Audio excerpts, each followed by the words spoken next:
মানে অস্ট্রেলিয়ার কি মাথা নষ্ট হয়ে গেছে?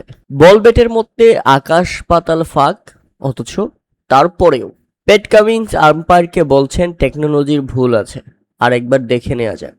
মানে কি একটা অবস্থা! বাংলাদেশের উইকেট না পড়ায় রীতিমতো মাথাটা গেছে অস্ট্রেলিয়ার। তাতে ফালতু একটা রিভিউ সকাল সকাল, আর সেটা নষ্ট হয়ে গেল অস্ট্রেলিয়ার। আম্পায়ার নাকচ করে দিলেন রীতিমতো।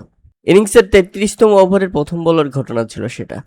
মিচেল স্টার্কের করা ডেলিভারিটি ব্যাট চালিয়ে দিয়েছিলেন তানজিদ হাসান তামিম, আর বলটি সরাসরি চলে যায় উইকেট কিপারের হাতে। সজোরে আবেদন করে অস্ট্রেলিয়া, আবেদনে সাড়া দেয়নি কুমার ধর্মসেনা।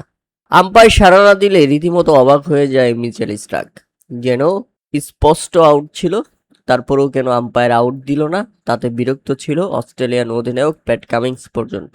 সাথে সাথেই রিভিউ নেয়, আম্পায়ারের ডিসিশনকে চ্যালেঞ্জ জানিয়ে। তারা মূলত একটা ভাব নিয়ে বসেছিল যে এটা আউট ছিল, কিন্তু টিভি রিপ্লাইতে যেটা দেখা যায় সেটা ছিল একেবারেই অপ্রত্যাশিত।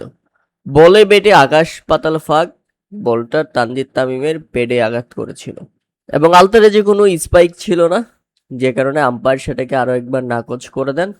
তারপরেও যেন মন ভরেনি অস্ট্রেলিয়ার। এমন রিভিউ দেখে তো স্টিভ স্মিথ হেসেই দিয়েছিলেন, তবে প্যাট কামিন্স এবং মিচেল স্টার্ক যেন সেখানেও বিরক্ত। আম্পায়ারকে গিয়ে জিজ্ঞেস করলেন টেকনোলজিতে সমস্যা থাকতে পারে, আরো একবার দেখে নেওয়া উচিত ছিল। অথচ বল বেটের কাছেই ছিল না। বল এবং বেটের মধ্যে আকাশ পাতাল তফাৎ। প্রিয় দর্শক, অস্ট্রেলিয়ার এমন পাগলামি, আপনাদের মতামত অবশ্যই আমাদের কমেন্ট করে জানাবেন।